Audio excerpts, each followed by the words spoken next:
Astaghfirullah. Assalamualaikum warahmatullahi wabarakatuh. Alhamdulillah wassalatu wassalamu ala Rasulillah wa ala alihi wa sahbihi wa mawalah wa la hawla wa la quwwata illa billahi wa ba'du. Alhamdulillah, di pagi ini kita akan mengkaji kitab baru karena kitab Al-Kabair, dosa-dosa besar karya Al-Dhahabi sudah rampung, dan sesuai permintaan jamaah sekalian bahwa kajian di pagi ini kita akan membahas satu kitab tentang Minhaj Al-Firqatin Najiyati wa Ta'ifatil Mansurah karya Syekh Muhammad Ibn Jamil Zainu rahimahullahu ta'ala, atau dalam bahasa Indonesia jalan golongan orang yang selamat. Tentu menarik kitab ini kita kaji karena kitab ini isinya menjelaskan tentang kaidah-kaidah ahli sunnah wal jamaah di dalam beragama. Tidak memperpanjang mukaddimah, kita masuk pada bagian yang pertama dalam kitab ini tentang ciri-ciri golongan yang selamat di sisi Allah Subhanahu wa ta'ala. Ma'asyiral muslimat yang dimuliakan Allah Subhanahu wa ta'ala, manusia semakin jauh daripada zaman Nabi, tentu kondisinya akan semakin buruk. Sebagaimana riwayat Anas ibn Malik radhiyallahu an, sayati alaikum zaman walladhi ba'dahu syarru minhu, akan datang zamannya kepada kalian di mana setelahnya itu kondisinya lebih buruk dibandingkan sebelumnya. Karena kita tahu bahwa generasi terbaik dalam umat ini hanya ada di 3 kurun, di 3 abad pertama saja. Dan itu disabdakan oleh Nabi SAW, khairun nas, sebaik-baik manusia adalah qarni, orang yang hidup di zamanku, kata Nabi, artinya Rasul dan para sahabatnya.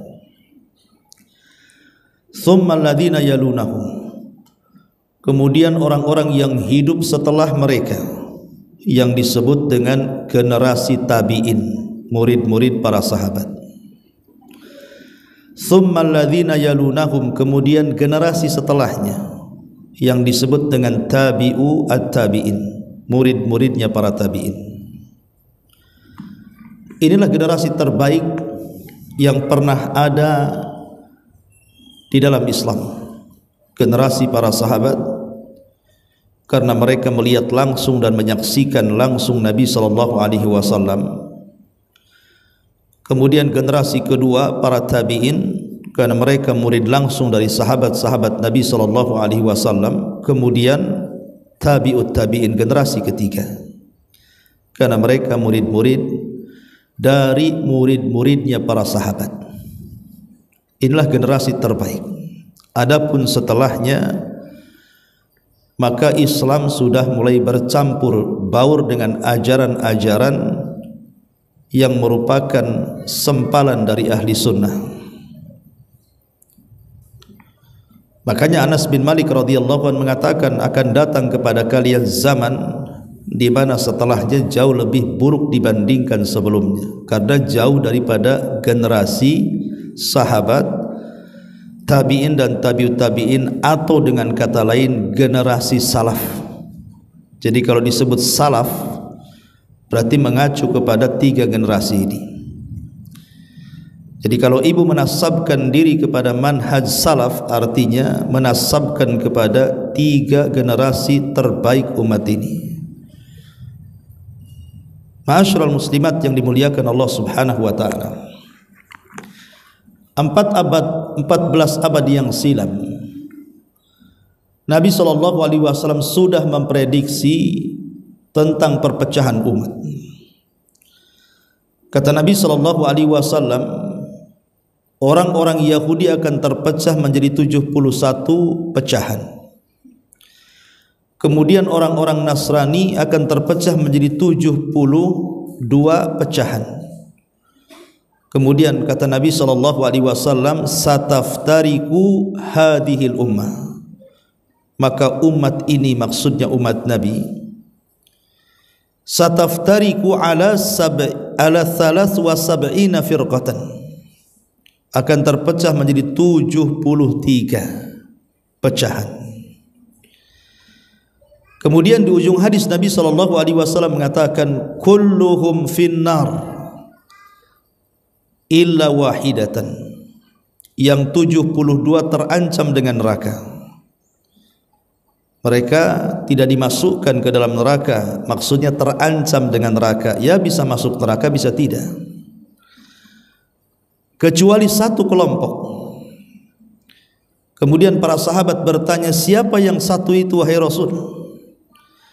Maka Nabi SAW mengatakan, mereka adalah orang-orang yang berada di atas pemahamanku dan para sahabatku, maka na alaihi al-yaum wa ashabi. Mereka orang-orang yang bersamaku dan bersama para sahabat-sahabatku. Dan riwayat ditanyakan mereka siapa, maka Rasul mengatakan al-jamaah. Mereka adalah al-jamaah.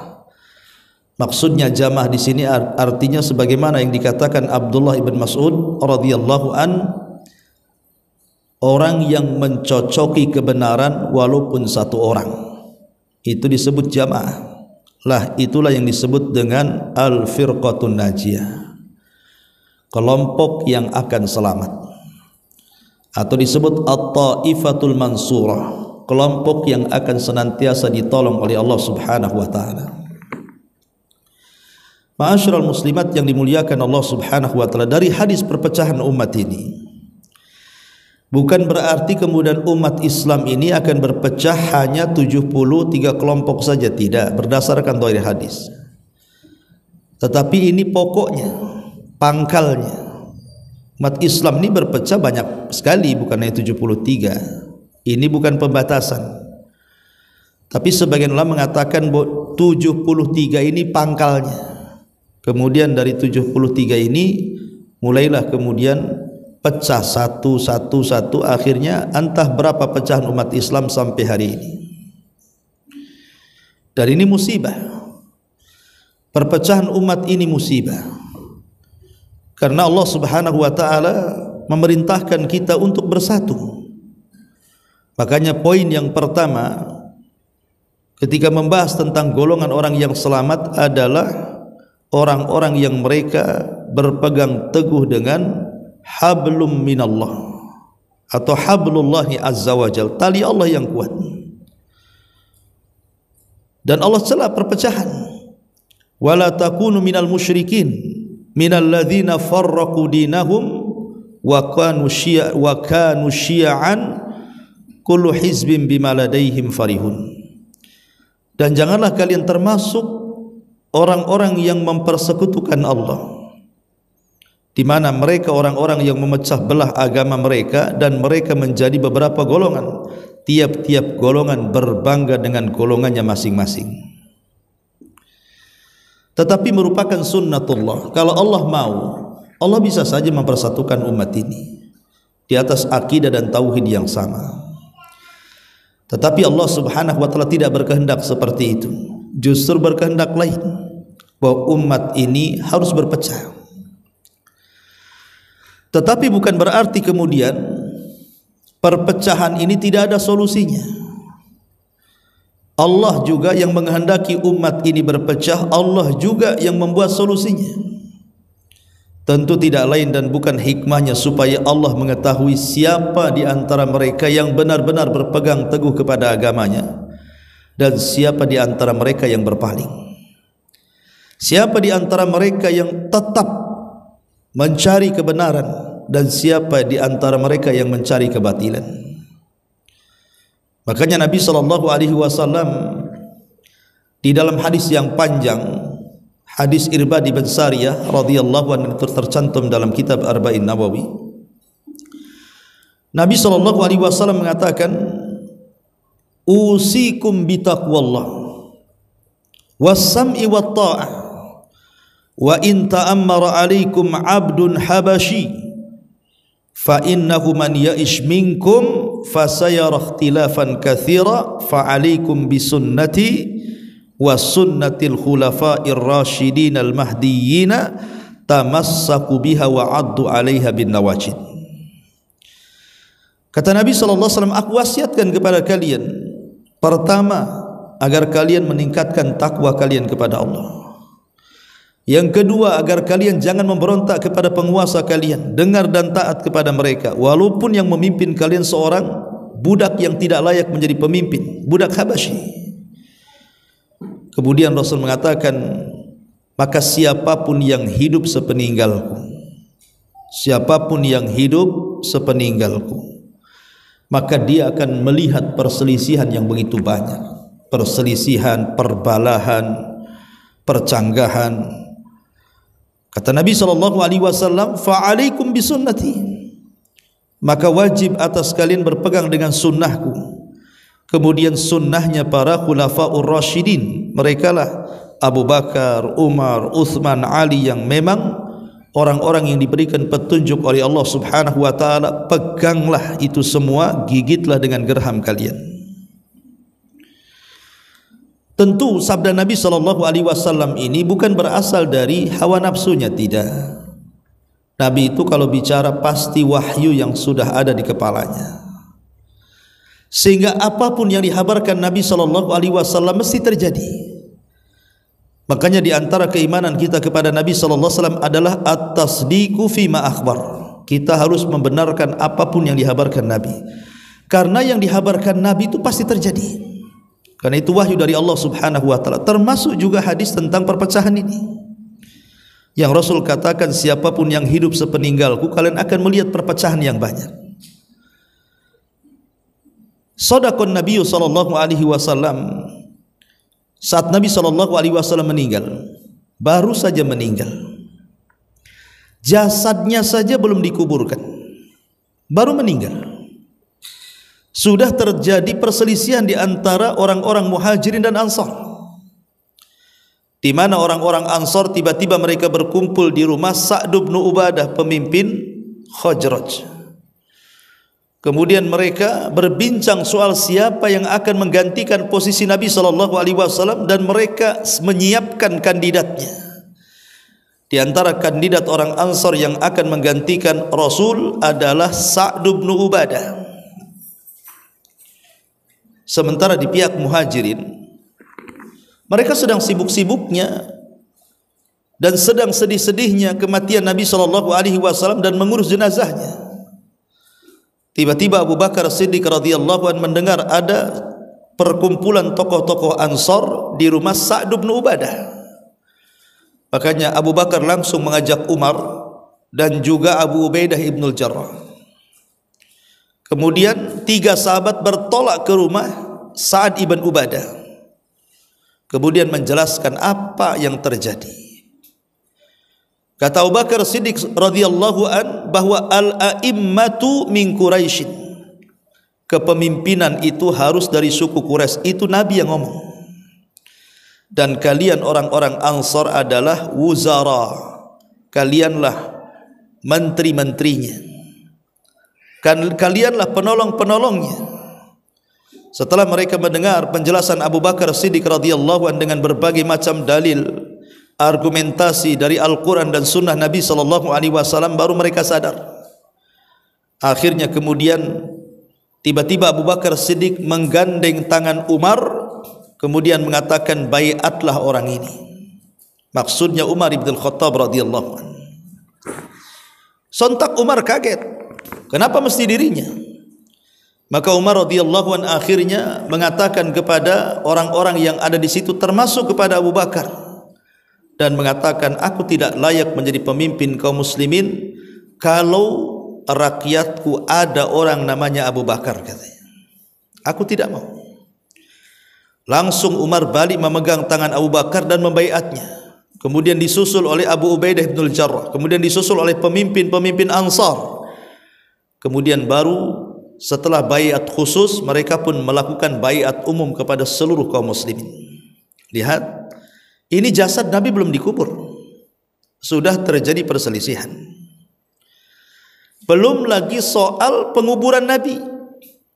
Sebagian orang-orang muhajirin dikatakan Nabi jasadnya harus dibawa ke Mekah, karena Mekah itu tempat kelahirannya, dia layak dikubur di sana. Orang-orang muhajirin tak terima, oh tidak bisa, Nabi itu dia hijrah dari Mekah ke Madinah dan Madinah tempat hijrahnya, dia layak dikuburkan di Madinah. Yang lain mengatakan dikuburkan di Baqi, yang lain mengatakan dikuburkan di depan Masjid Nabi, macam-macam. Kemudian Allah Subhanahu wa taala menganugerahkan kepiawaian kepada Abu Bakar sehingga Abu Bakar bisa menenangkan mereka semua dan mengatakan, aku pernah mendengar Rasul bersabda bahwa setiap nabi itu dikuburkan di tempat dia meninggal. Lah kebetulan meninggalnya di kamar Aisyah, maka langsung digali kuburan di kamar Aisyah itu. Disitulah Rasul sallallahu alaihi wasallam dikebumikan. Kemudian disusul Abu Bakar ketika meninggal juga diletakkan di situ. Kemudian Umar ketika meninggal juga diletakkan di situ. Makanya di kamar Aisyah itu ada 3 kuburan. Kuburan Nabi, kuburan Abu Bakar, dan kuburan Umar ibn Khattab radhiyallahu anhuma. Ma'asyiral muslimat yang dimuliakan Allah Subhanahu wa taala. Ini jasad Nabi sallallahu alaihi wasallam belum dikubur tuh. Sudah sibuk gitu ya para sahabat berselisih sana sini. Belum lagi setelah Nabi sallallahu alaihi wasallam betul-betul dikuburkan, jasad Nabi sallallahu alaihi wasallam dikuburkan, kemudian terjadi pembaiatan Abu Bakar Siddiq radhiyallahu anhu. Apa yang terjadi? Terjadi pemurtatan besar-besaran. Di zaman Abu Bakar itu terjadi pemurtatan besar-besaran. Ya tentu banyak faktor. Karena di akhir-akhir hayat Nabi saja sudah mulai banyak nabi-nabi palsu. Di sana ada Musailamah al-Kadzdzab sudah muncul. Di sana ada Al-Aswad al-Ansi yang ngaku nabi. Di sana ada Tulaihah bintul Asadi. Kemudian juga di sana ada Saja. Jadi banyak gitu ya, di akhir-akhir kehidupan Nabi saja bermunculan nabi-nabi palsu itu. Lah semakin menjadi-jadi setelah Rasul meninggal, kemudian khalifah di tangan Abu Bakar makin menjadi itu, memurtadkan banyak orang, kecuali Hijaz yang selamat. Maksudnya kecuali Mekah dan Madinah selamat dari pemurtatan. Tetapi khususnya wilayah Yaman dan sekitarnya itu banyak yang murtad. Makanya Abu Bakar Siddiq radhiyallahu an terpaksa memerangi mereka. Memerangi satu persatu, ya ada yang tobat kemudian kembali seperti Tulaiha saja, itu kembali bertobat dan baik Islamnya. Tapi seperti Al-Aswad al-Ansi, apalagi dalangnya yang paling besarlah Musailamah al-Kadzdzab ini, makin menjadi-jadi sampai terjadi peperangan di mana-mana. Yang berakhir Abu Bakar Siddiq radhiyallahu anhu berhasil menumpas si nabi-nabi palsu itu. Belum lagi kelompok-kelompok yang lainnya yang mengingkari kewajiban zakat. Mereka tidak keluar dari Islam, tapi mereka tidak mau bayar zakat. Makanya kemudian Abu Bakar memerangi mereka, orang-orang yang tidak mau bayar zakat itu. Ketika Umar datang kepada Abu Bakar, wahai Abu Bakar, kenapa engkau memerangi orang yang mengucapkan 2 kalimat syahadat? Kata Abu Bakar, oh tidak, sebagaimana aku perangi orang yang meninggalkan salat, aku pun akan perangi orang-orang yang meninggalkan zakat. Di mana di masa Nabi SAW mereka memberikan zakat, di masa aku tidak, aku akan perangi mereka. Dan aku tidak membeda-bedakan salat dengan zakat. Jadi di zaman Abu Bakar Siddiq radhiyallahu an terjadi peperangan di sana sini. Tapi Allah Subhanahu wa taala lindungi Islam ini berkat jasanya Abu Bakar yang sangat besar sekali.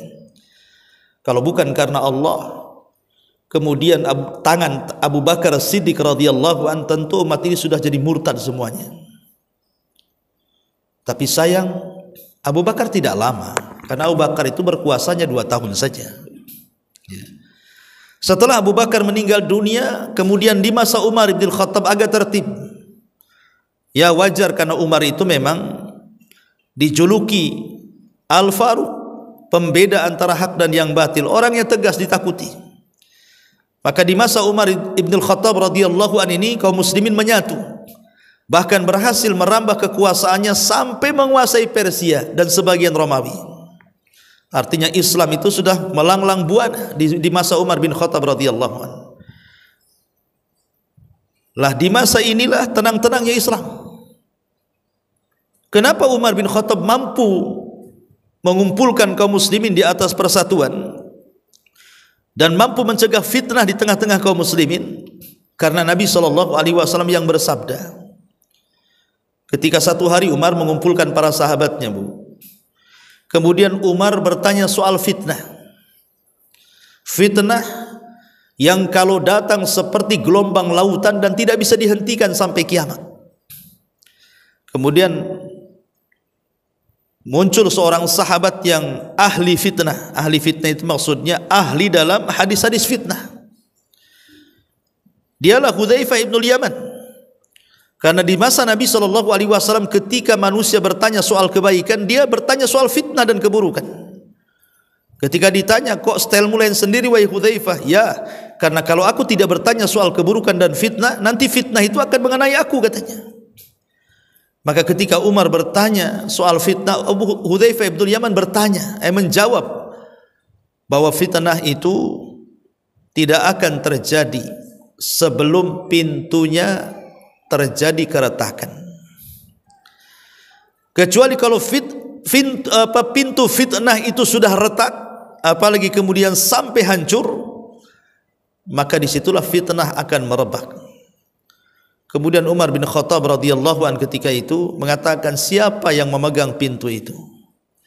Maka Hudzaifah mengatakan, Anda wahai Amirul Mukminin, selama Anda masih hidup, maka fitnah itu tidak mungkin akan datang. Tapi dengan kematianmu, maka fitnah itu akan datang. Dan betul, ketika Umar bin Khattab radhiyallahu an meninggal, dan meninggalnya pun sangat sadis sekali karena ditusuk oleh seorang majusi namanya Abu Lu'lu ketika mengimami salat subuh, ditusuk dari belakang, pura-pura jadi jamaah salat di saf pertama itu. Sampai beberapa tusukan tuh. Dengan sebab itulah kematian Umar bin Khattab radhiyallahu an, karena ditusuk oleh Abu Lu'lu, seorang majusi yang benci kepada Umar karena Umar berhasil menguasai Persia. Jadi satu Persia ini sangat dendam dengan Umar, ingin membunuhnya, dan Allah kabulkan.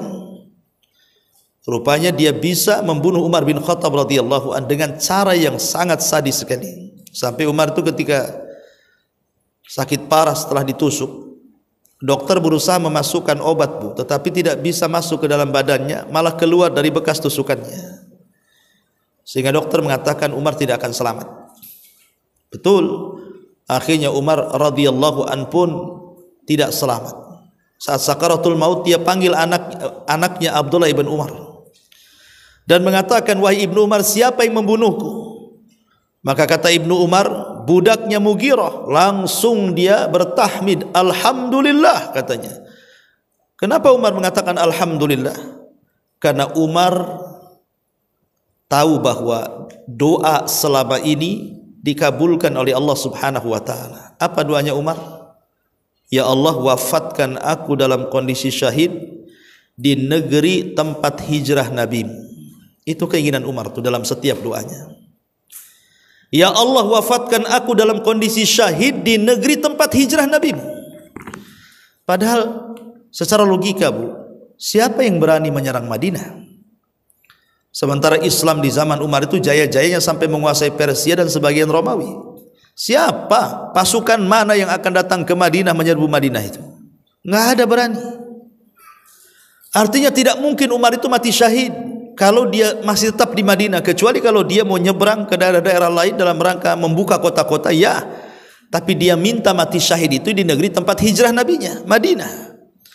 Tetapi doa itu Bu, ini faedahnya Bu ya, boleh jadi mungkin doa itu mustahil bagi kita Allah mengabulkannya, tapi bagi Allah tidak ada yang mustahil, semua menjadi mungkin. Rupanya doa Umar itu dikabulkan oleh Allah, syahidnya dengan cara apa? Ditusuk oleh orang yang tidak pernah sholat walaupun satu sujud, karena agamanya Majusi, Abu Lulu al-Majusi. Makanya Umar mengatakan, Alhamdulillah alladzi qatalani lam yasjud lillahi walau kana sajda. Segala puja dan puji hanya milik Allah. Orang yang menusukku adalah orang yang tidak pernah sujud satu kali. Dialah Abu Lulu al-Majusi yang sayang kuburannya justru dielu-elukan dan dibangga-banggakan oleh orang Syiah. Bayangkan, padahal dia membunuh Umar, tapi kuburannya dibanggakan orang Syiah dan disebut pahlawan oleh mereka. Naudzubillah. Nah, setelah Umar bin Khattab radhiyallahu anhu betul-betul meninggal dunia, disinilah mulai terbukanya fitnah. Terbukanya fitnah.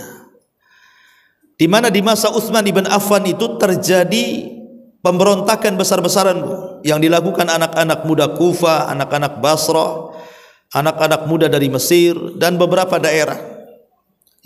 Karena ketika itu ada orang Yahudi pura-pura masuk Islam, namanya Abdullah ibn Saba, pura-pura masuk Islam. Lah Abdullah ibn Saba ini dia pura-pura masuk Islam, kemudian membuat kegaduhan di Mekah dan Madinah, membuat berita-berita hoax tentang Utsman, mengkritik pemerintahannya Utsman. Tapi karena orang Madinah dan Mekah dan umumnya Hijaz itu mereka tahu siapa Utsman ibn Affan, nggak ada ngaruh itu apa yang dikatakan Abdullah ibn Saba itu, karena provokasi dia tidak mempengaruhi penduduk Hijaz. Makanya kemudian Abdullah ibn Saba mulai hijrah ke Mesir, hijrah ke Irak, hijrah ke Syam, hijrah ke Basrah, ke tempat-tempat gitu yang jauh daripada ibu kota, di mana mereka banyak orang-orang yang baru masuk Islam. Disitulah kemudian Abdullah ibn Saba berhasil mempengaruhi orang-orang. Akhirnya 5.000 berkumpul anak-anak muda dari berbagai macam daerah di luar Hijaz, bergerak di musim haji ke Madinah. Kemudian di saat kosong-kosongnya Madinah, karena tentara kan mereka kebanyakan ada di Syam di bawah kepemimpinan Muawiyah bin Abi Sufyan, dan sebagian tentara yang lainnya sedang melaksanakan haji, sehingga Madinah itu kosong, nggak ada tentara. Ketika datang 5.000 anak muda mencekam Madinah itu, tidak ada orang berani keluar. Kemudian mengurung Utsman di istana dan mengepungnya. Singkat cerita, akhirnya terjadilah pembunuhan sadis Utsman ibn Affan di tangan kelompok Sabaiyah, pengasasnya Abdullah ibn Saba. Inilah fitnah yang diisyaratkan Hudzaifah. Setelah Umar meninggal, maka akan terjadi fitnah besar, fitnah yang datangnya seperti gelombang lautan dan tidak bisa dihentikan sampai kiamat. Fitnah perpecahan yang berakhir dengan saling bunuh-bunuhan sesama saudara. Kalau di masa Rasul, Abu Bakar, Umar, ya perang-perang betul antara orang Islam melawan orang kafir, seperti Israel dengan Palestina kan, itu ya jelas gitu ya musuhnya. Tapi di masa Umar meninggal dunia, kemudian khalifah ke tangan Utsman, apalagi di zaman Ali, wah itu peperangan terus-terusan di zaman Ali itu. Makanya kalau kita menceritakan biografi Ali bin Abi Thalib, itu asik perang aja itu isinya tuh.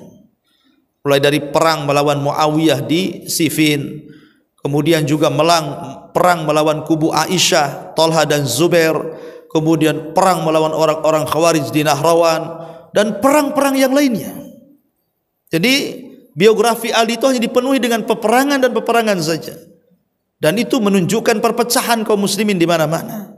Saudara dengan saudaranya saling membunuh, dan itu akan berlaku sampai hari ini, bahkan sampai kiamat dibangkitkan. Shadaqa Rasulullah, perpecahan ini akan ada dan tetap ada. Bahkan satu keluarga Kadang-kadang pemahamannya beda, yang satu pemahamannya A, yang satu pemahaman B, yang satu pemahaman C. Itu tidak akur ABC itu, Bu. Enggak seperti kecap gitu ya. Jadi ini saling kadang-kadang menyesatkan, mengkafirkan, membid'ahkan, macam-macam kan. Satu keluarga tuh. Belum satu jamaah kadang-kadang sama-sama mendakwahkan sunnah. Kadang-kadang satu jemaah lain karena terdoktrin dengan ustadznya udah ngomong tuh, jangan ngaji sama si ustadz si Anu katanya. Lah itu sama-sama ustadz sunnah. Jangan ngaji sama si Anu katanya. Kenapa? Itu ngajinya nggak pakai kitab itu katanya. Jadi macam-macam kadang-kadang ada orang-orang yang kemudian mulai memecah belah. Lah setan ini, Bu, seperti yang disabdakan Nabi SAW. Inna syaitan qad ya'isa an yu'bad fi jaziratil Arab. Setan itu sudah bosan, putus asa, sudah tidak bisa lagi berbuat apa-apa ketika dia tidak bisa menjadi berhala lagi yang disembah oleh orang-orang Arab. Kenapa? Karena orang Arab ketika itu sudah masuk Islam, nggak ada lagi penyembah berhala. Nggak mungkin kayak kita ini menyembah berhala, nggak mungkin. Artinya setan putus asa kalau mamanya menyuruh kita menyembah berhala, Lata, Uzza, Manat, Khubal. Karena orang dapat hidayah tidak mungkin juga balik kepada kekafiran, kesyirikan kan. Tapi setan itu pandai, dia ada senjata. Apa senjatanya? Senjatanya at-tahris. Bagaimana membuat kekacauan di tengah-tengah kaum muslimin. Saling menyesatkan satu yang lainnya. Bahkan satu jamaah saja saling menyalahkan. Hanya gara-gara urusan hasad kadang-kadang. Masalah sepele, kadang-kadang kajian umahat saja, kajian umahat tuh, Bu, itu jemaahnya itu ada blok-blok macam-macam tuh, ada blok Asia, ada blok apa lagi itu, Rusia, ada blok macam-macam. Itu satu pengajian tuh umahatnya, karena saya dengar juga tuh kan, ada beberapa pengajian itu, kajian umahat itu kalau sudah masuk, Bu, itu halakonya sendiri-sendiri, Bu. Di pojok lain ini kelompoknya Umi Anu katanya. Pojok depan lain lagi, ini Umi Anu lagi katanya. Kadang-kadang seperti itu terjadi. Lah ini terjadi kok bisa kayak gini. Yang lebih parahnya ini kadang-kadang perpecahannya itu hanya gara-gara senioritas, Bu. Karena saya sudah lama, gitu ya. Jadi dia berkumpul dengan yang lama-lama. Yang baru ya mojok dengan yang barunya. Yang baru datang pulang, Bu, malas, gak ada kelompoknya. Ya. Seperti ada satu kisah, ada seorang ustadz di Batam ini curhat sama saya. Ustadz bisa curhat ya. Ustadz kok curhat sama ustadz? Anda bilang kan. Biasanya santri curhat sama ustadz. Yalah ustadz, ada apa katanya. Gini ustadz, saya ini punya kawan, dia baik, udah mulai hijrah. Dulu sibuk dengan dunia katanya kan. Sekarang saya dakwai, saya pengaruhilah dia. Akhirnya maulah dia ngaji. Alhamdulillah. Jadi saya sarankanlah kamu ngaji. Alhamdulillah di Batam ini ada tempat-tempat, di sana ada, ini ustadznya, di sini ada, ini ustadznya, ini jadwalnya, ini harinya. Disebutkan semuanya. Tinggal milih gitu kan. Jadi dia cari yang paling dekatlah dengan daerah dia. Berangkatlah akhirnya di antara suaminya. Namanya orang baru hijrah, Bu. Ya dia pun belum paham tentang hukum pakaian. Ya mungkin masih pakai jilbab biasa, belum tertutup semuanya. Tapi kan hidayah sunnah sudah ada. Artinya kan mukaddimahnya sudah bagus. Dia mau hijrah. Masuk dia ke pengajian di situ. Rupanya dicuekin, Bu. Dicuekin. Dia duduk sendiri di pojok. Karena seragamnya beda, Bu. Yang lain hitam-hitam semuanya, cadarnya macam-macam gitu ya. Kemudian yang baru ini dia mojok karena nggak disapa, nggak disalam, nggak diajak gitu kan. Jadi yang lain sibuk-sibuk sendiri, itu dia datang sendiri. Yang lebih parah lagi, ini lebih parah lagi ya. Habis kajian didatangilah sama umat itu. Langsung ditegur, besok kalau ngaji jangan pakai pakaian kayak gini ya katanya. La ilaha illallah. Kok bisa, Bu? Ya. Iya betul, pakaian itu perlu seorang wanita itu. Tapi dia udah mau ngaji, dah bersyukur. Harusnya kan nggak begitu dakwahnya. Saya pikir nggak ada ustadz itu yang ngajarkan kayak gitu. Di jamaah ini pandai-pandai sendiri aja ngomong gitu. Jadi akhirnya dia kapok bu, nggak mau ngaji lagi. Dirayu lagi sama si ustaz, dia tak mau ngaji lagi. Coba bayangkan, menjauhkan orang dari hidayah, merasa dia lebih hebat, lebih bersih, lebih suci, lebih manhaj, sunnah dan lain itu. Ya Allah ya Rabbi, nggak begitulah kan itu. Justru ketika kita ini ada orang baru, kemudian kita rangkul, akhirnya semakin istiqomah. Apa kata Rasul? La an yahdiyakallahu rajulan wahidan bika khairun laka min humrin na'am. Kalau lantaran kita ada satu orang dapat hidayah, kata Rasul, maka itu lebih baik daripada unta merah. Siapa yang paling mahal tuh mobilnya yang datang ke pengajian itu? Itu lebih baik dari mobil dia. Kalau kita bisa menyadarkan satu orang. Kadang orang berbangga dengan mobilnya, dengan rumahnya, dengan ATM-nya. Nggak, harusnya seorang sunni, orang yang sudah bermanhaj sunnah itu, kalau kita bisa memberikan hidayah dengan sadar karena kita, maka itu harus kebanggaan. Alhamdulillah orang itu lantaran saya, ya tentu semuanya adalah karena Allah, kemudian wasilah kita, dia sadar. Itu yang harusnya menjadi kebanggaan, sehingga dakwah itu menyebar di mana-mana. Kadang ada orang itu malas datang. Kenapa? Aduh malas saya ngaji di situ. Kenapa? Itu yang datang mobil-mobil semua, saya datang pakai Gojek pula katanya. Lah akhirnya ada pengajian jadi eksklusif jadinya. Seolah-olah ini dakwah ini hanya untuk orang-orang menengah ke atas. Orang-orang susah itu kalau bisa buat pengajian sendiri, atau sebaliknya. Mungkin dia menengah ke atas. Ah malas katanya ngaji di situ. Kenapa? Kerek-kerek semua orangnya. Kan lucu bukan? Nah ini kan bahaya yang seperti ini. Seolah-olah kemudian dipisah-pisah dakwah itu. Tidak seperti itu.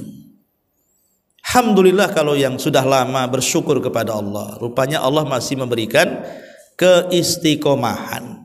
Karena banyak juga yang lama-lama ngaji itu kebanyakan futur bu. Bahkan ada, saya pernah tanya itu yang sudah lama ngaji, kenapa tak muncul lagi?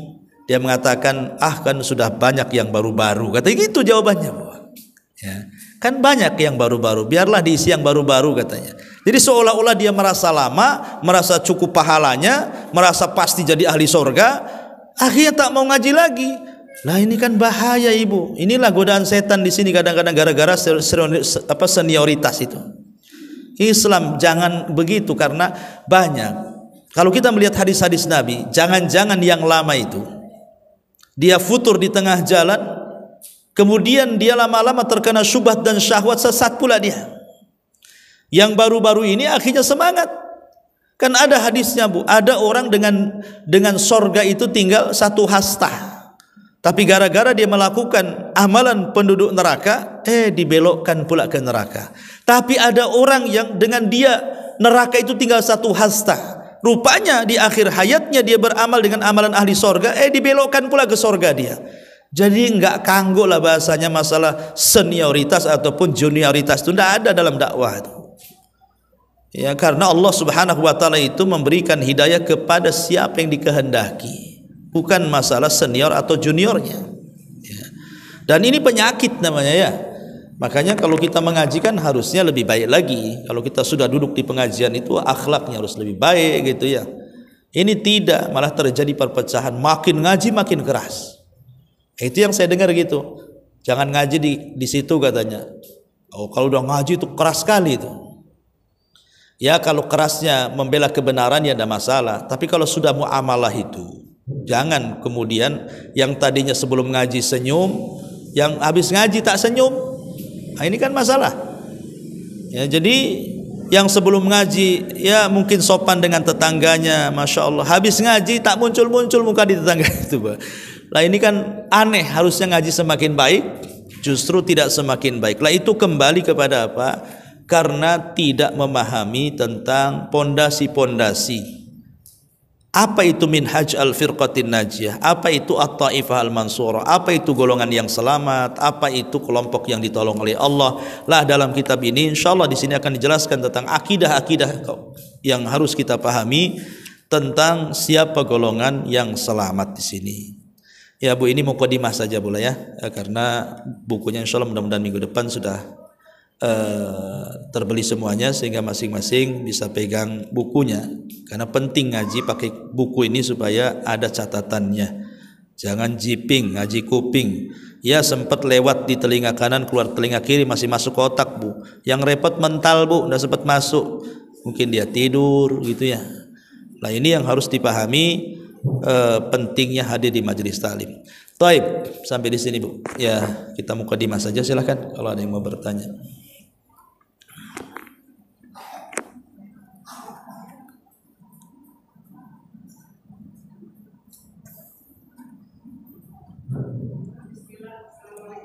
Waalaikumsalam.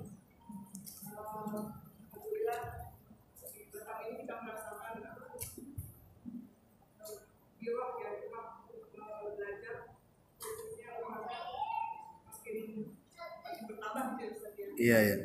Dan makin banyak kegiatan kita alhamdulillah diadakan kajian-kajian tapi ada beberapa yang mungkin hati ya masih belum memberikan unsur pada temannya. Kenapa hari ini sepi? Kenapa hari ini ramai? Itu bagaimana kita untuk mengikhlaskan hati kita? Penuh itu. Iya, alhamdulillah. Ya itu kan sebenarnya hadir dan tidaknya di majelis taklim itu kan tergantung hati. Kata Abdullah ibn Mas'ud radhiyallahu an, terkadang hati manusia itu ada iqbal, ada idbar. Ada waktunya iqbal, semangat dia datang ke semua kajian. Ada waktunya idbar, futur dia. Lah, sebab-sebab futur ini kan banyak, Bu. Sebab-sebab futur ini, entah karena futurnya mungkin ada pengaruh dari kawan-kawannya yang lainnya sehingga dia tidak mau datang ke pengajian itu dan hanya datang ke pengajian ini gitu ya, atau futurnya ya karena urusan-urusan rumah tangga dia, urusan-urusan kehidupan dia yang kita tidak tahu. Maka sebagai pengurus yang mengadakan pengajian ya harus berlapang dada, kita berhusnudzon kepada mereka ya, tapi dengan terus memberikan semangat ya, semangat tentang pentingnya hadir di majelis ilmu. Karena di zaman syubhat dan syahwat hari ini, kalau kita tidak pandai-pandai untuk hadir di majelis taklim dan menggali pengetahuan itu, maka syahwat syubhat itu menyambar-nyambar di sekitar kita. Maka sekali lagi bahwa kalau memang ya kadang banyak, kadang tidak, kadang-kadang milih-milih ustadz juga ada juga. Kalau ustadz anu rame kata, ustadz ini tak rame pula gitu. Ustadz anu enak, tak ngantuk. Ustadz ini dari awal sampai akhir ngorok. Ya. Ustadz ini aduh pokoknya enak cara penyampaiannya. Ustadz itu muter-muter nggak jelas tuh. Mau ke Batu Haji nggak sampai-sampai katanya. Kan ada orang yang kayak gitu ya, macam-macam lah kan. Faktor-faktor orang nggak mau datang itu. Tapi yang jelas bahwa para ulama dulu itu terkadang duduk di majelis taklim itu bukan hanya mencari pengetahuan, bukan hanya yang dikejar ilmu, tidak. Bahkan ada yang tidak mengejar ilmu. Mereka hadir itu hanya ingin mencari adab saja di situ. Mencari adab saja. Dan mencari berkah. Ya, duduk di majelis taklim itu hanya mencari berkah saja. Supaya dapat pahala, didoakan para malaikat, didoakan semua hewan-hewan bertasbih untuk kita dan segudang keutamaan orang yang hadir di majelis taklim itu.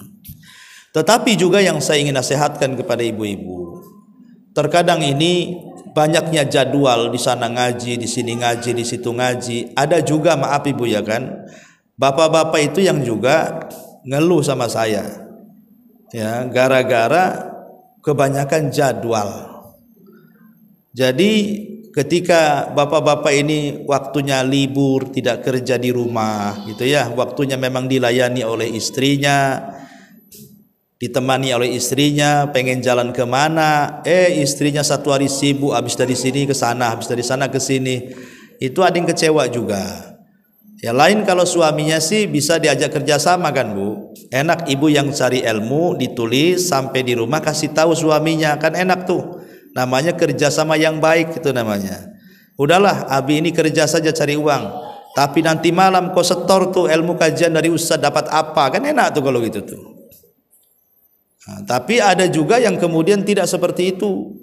Justru hak dan kewajibannya kepada keluarga berkurang gara-gara ngaji. Nah, ini masalah. Ya, yang harusnya dengan ngaji ini semakin sregep memberikan haknya, karena kan dalam pengajian itu tentu akan dijelaskan hak selaku seorang istri kepada suami seperti apa. Ini enggak gitu ya. Yang dulunya sama suami itu lebih banyak waktunya, gara-gara ngaji akhirnya kurang waktunya, ya. Ya sudah qadarullah pula kalau suaminya enak sih enak gitu. Ada juga suami-suami yang ngeluh seperti itu karena banyaknya jadwal 1 minggu itu di sana, di sini, di sana, di sini kan. Sampai akhirnya setiap suami pulang itu mana makan COD. Si COD aja, Bu. Ya, jadi itu juga harus dipahami juga. Ngaji penting. Tetapi ngaji itu kan hukumnya fardu kifayah, Bu. Tetapi ya ada fardu ain dalam bab-bab tertentu. Tetapi kan melayani suami itu kan hukumnya wajib. Lain kalau suaminya memang kerja, ya daripada suntuk di rumah ya sudahlah saya ngaji saja. Kan enak kalau begitu itu. Memang dia mengaji itu di sela-sela kesuntukan ibu di rumah karena nggak ada kegiatan. Ya, atau mungkin sudah dapat izin suami karena berbagi ilmu dengan suami, saya sudah tidak bisa hadir karena capek kerja, kau aja yang hadir. Nanti bagilah ilmunya. Kan enak kalau seperti itu. Tapi kalau punya suami yang nggak seperti itu, ya yang nggak seperti itu, maka sebaiknya ya dikurangi ya waktu ngaji-ngaji, waktu melayani suami ya suami. Ini hanya masukan saja juga, ini yang harus dipahami ya. Wallahu a'lam.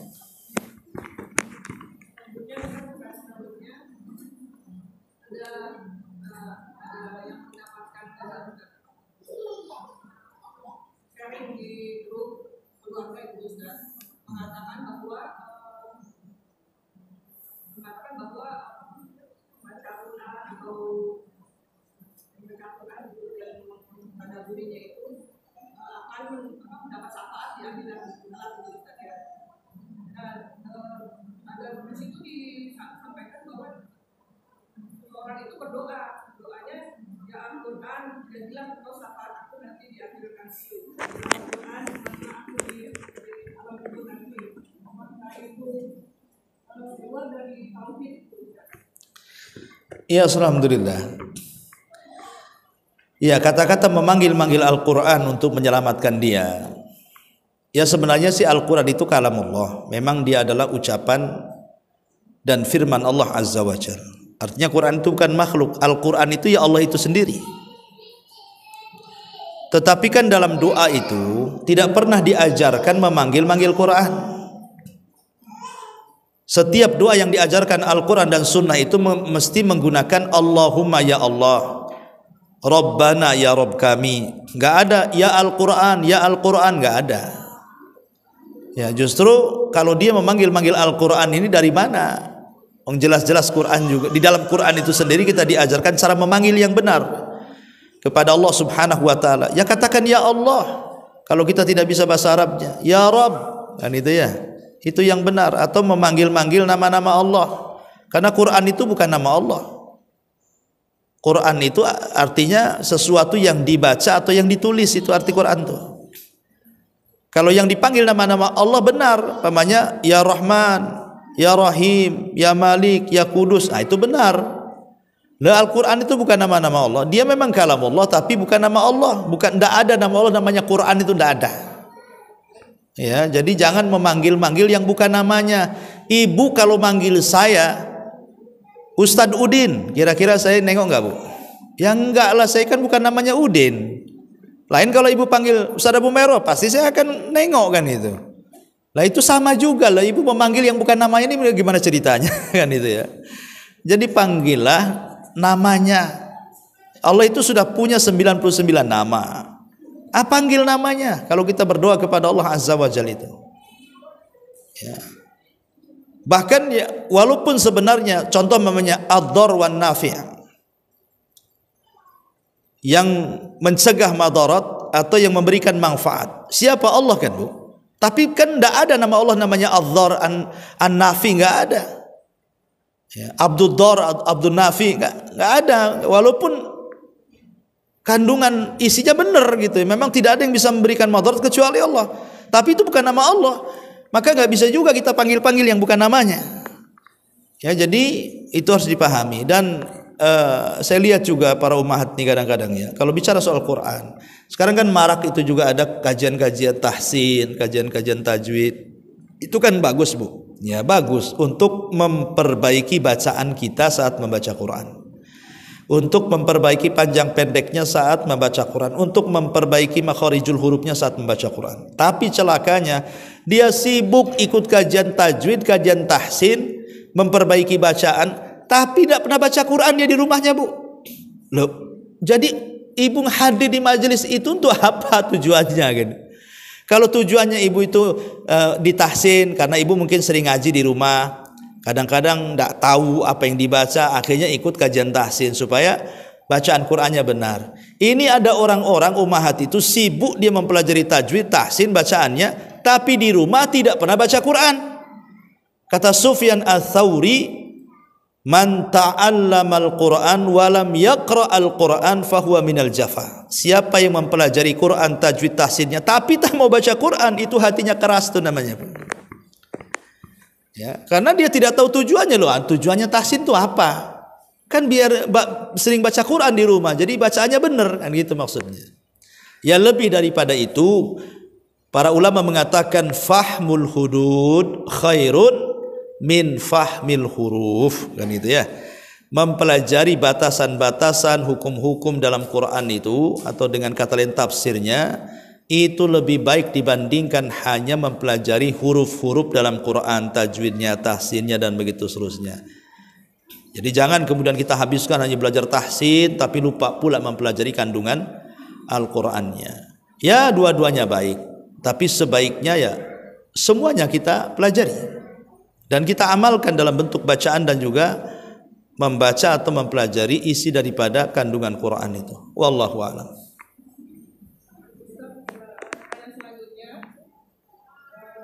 Apa hukumnya menanam tanaman di atas kuburan? Nanam tanaman di atas kuburan. Pohon apa? Pohon kelapa atau mana, Pak? Pohon pisang. Di atas kuburannya persis. Iya. Ya, alhamdulillah. Ya, menanam pohon di atas kuburan ya tak boleh, Bu, karena akarnya kan merusak. Kalau di atas kuburannya persis nanam pohon mangga, pohon pisang, pohon apa, nggak boleh. Nanti kalau besar itu nanti ngerusak. Apalagi akarnya sampai nanti ke orang yang ditanam di dalam itu. Tapi kalau umpamanya menanamnya di pinggir-pinggir kuburan, karena tanah itu mungkin tanah wakaf kita biar nampak rindang, biar orang yang ke kuburan tak kepanasan, ya tidak masalah selama tidak merusak kuburan. Tidak merusak kuburan. Dan bagaimana hukumnya mengambil buah-buahan di kuburan? Kalau itu wakaf umum ya nggak apa-apa, Bu. Tapi kalau wakaf khusus ya minta izin ke yang mewakafkannya. Jadi lihat di situ. Ya, kalau 1-2 buah gitu ya itu wakaf umum nggak apa-apa. Jangan pula bawa karung ibu ke situ. Ya. Jadi menanam pohon kalau tidak merusak kuburan nggak apa-apa. Wallahu a'lam. Di sini ada orang bertanya, izin Ustaz. Tapi begini, Bu, ada hadis tentang masalah ini ya, masalah kuburan tadi. Nabi pernah lewat di sebuah kuburan. Kemudian Rasul diperdengarkan 2 orang yang sedang diazab. Kemudian oleh Nabi SAW diambilkan pelepah kurma kemudian dibeset jadi 2. Kemudian Rasul menanamkan di satu kuburannya dan menanamkan di kuburan yang lainnya. Kemudian Rasul mengatakan mudah-mudahan sebelum pelepah kurma ini kering dan masih basah bisa meringankan azabnya. Hadis ini, Bu, hadis khususiyah Nabi. Ini tidak bisa dilakukan oleh kita. Karena ada orang yang kemudian mengambil hadis ini, akhirnya tadi muncullah kalau pelepah pisang kemudian ditanam nanti paling 2-3 hari udah kering. Sudahlah saya tanam pisangnya aja biar nggak kering-kering, kan gitu jadinya kan. Jadi tidak bisa dijadikan dalil hadis ini untuk menanam pohon di atas kuburan. Karena pertama ya, hadis ini khusus bagi Nabi. Yang kedua, Nabi tahu bahwa orang yang di kuburan sedang disiksa. Loh, kita tidak tahu. Emang ibu nanam itu tahu yang di kuburan lagi disiksa? Itu suudon, Bu, namanya. Bisa saja yang di kuburan itu lebih nikmat pula daripada kita kehidupannya, sedang dapat nikmat kubur. Wallahu alam, kita tidak tahu. Ya, jadi itu khususnya Nabi. Tidak kita lakukan. Kemudian yang di sini mana yang lebih utama jika sudah datang waktu nuntut ilmu kajian dalam atau nunda sesaat untuk sholat duha yang akhirnya telat kajiannya. Iya. Ya ibu sholat duha di pengajian aja, dapat dua-duanya. Sholat duha kan paling sedikit bisa dilakukan 2 rakaat, bisa 4 rakaat, dan paling banyak ada yang mengatakan 8, ada yang mengatakan 12 rakaat kan itu. Sekarang hukumnya gimana kalau seandainya memang ibu sudah terbiasa sholat duha? Ya kalau memang ada pengajian kan sholat duha itu panjang waktunya Bu, mulai dari terbit matahari meninggi 1 tombak sampai waktu zuhur. Kalau pengajiannya jam 10 sampai jam 11 1 jam saja, ya ibu bisa lakukan duha setelah kajian. Itu lebih afdol lagi Bu, karena waktu sholat duha yang paling afdol itu ketika anak unta berlarian karena kepanasan, dan itu jam-jam 10, 11, 12 itu sudah mendekati zuhur, itu panas-panasnya itu. Namanya habis kajian di sini nih jam 11 selesai. Lah sebelum pulang ibu bisa sholat dulu baru balik, kan lebih baik kan itu ya. Kalau bisa dijamak semuanya. Tapi kalau memang tidak bisa dijamak semuanya, ya karena sudah kebiasaan, ya itu kembali kepada ibu. Kalau ibu sudah terbiasa sholat duha, sayang kalau ditinggalkan kan itu ya. Ya sholat duha saja, nanti kalaupun telat di pengajian, nanti tanya kepada kawannya tulisan-tulisannya apa sih yang disampaikan Ustaz tadi itu. Wallahu a'lam. Tapi kalau menjama lebih baik lagi. Jadi pengajian dapat, duhanya juga dapat, dan itu mungkin, bukan mustahil. Ya, taib. Saya kira cukup. Iya, silakan.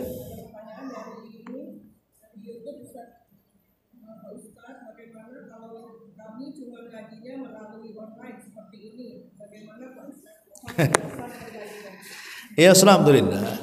Yang ngaji YouTube itu kalau yang jauh-jauh saja, umpamanya orang Natuna dengerin YouTube saya dari sini Tiban Pajak, ya tidak mungkin juga terbang ke sini, habis terbang lagi ke sana, habis diongkos lah Bu. Ya. Jadi kalau memang yang jauh tidak bisa hadir di majelis taklim, hadir di majelis taklim yang ada di daerahnya. Kan masing-masing daerah itu kan mesti ada kajian-kajian, tidak mungkin tidak ada lah, karena Islam kan menyebar kemana-mana dan ustadz pun sudah menyebar di mana-mana. Jadi kalau memang tidak bisa hadir di kajian yang jauh lewat online, kayak orang Batam mendengar online kajian di Jakarta, ya tidak mungkin kita ke Jakarta. Ya kita ngaji di sekitar situ yang ada kajiannya, hadir di situ. Jadi kajian YouTube itu hanya sekedar pengetahuan, itu saja, menambah ilmu. Karena ngaji di YouTube itu susah akan dapat pahala seperti orang yang hadir di majelis taklim. Karena memang tidak bisa, adab-adabnya tidak terpenuhi. Orang ngaji di YouTube itu sambil baring, makan kerupuk, kan gitu. Kadang-kadang sambil telanjang, kadang-kadang sambil mandi, kadang-kadang macam-macam, nggak ada adabnya. Ya. Makanya kan dia tidak dapat apa-apa dari keutamaan majelis taklim, karena dia tidak hadir di majelis taklim. Mungkin keutamaan ilmu ya dapat, dia dapat pengetahuan. Alhamdulillah sudah ada YouTube sehingga sekarang banyak ustadz-ustadz yang mumpuni ilmunya, dengan mendengarkan akhirnya dapat faedah, bisa diamalkan. Ya hanya sekedar pengetahuan, dia dapat keutamaan ilmu, tapi tidak dapat keutamaan pahala hadir di majelis taklim. Makanya saya sarankan Anda yang jauh mendengarkan YouTube, ya cari majelis yang ada di sekitar situ. Kecuali kalau di luar negeri gitu ya, memang tidak ada majelis. Adapun majelis jauh gitu, nggak mungkin juga. Ya mungkin, ya orang seperti ini harus, bahkan mungkin kewajiban mendengar YouTube, karena dengan cara itu dia dapat ilmu. Dengan cara gimana lagi kan gitu? Karena daerahnya nggak ada ustadz. Tapi kalau masih wilayah Indonesia, insya Allah lah kajian itu di mana-mana kok. Hadirlah kajian di masing-masing tempat. Adapun menggunakan YouTube ini ya tadi untuk menambah pengetahuan. Ya, wallahu a'lam. Baik, sampai di sini subhanaka wa bihamdika asyhadu an la ilaha illa anta astaghfiruka wa atubu ilaik.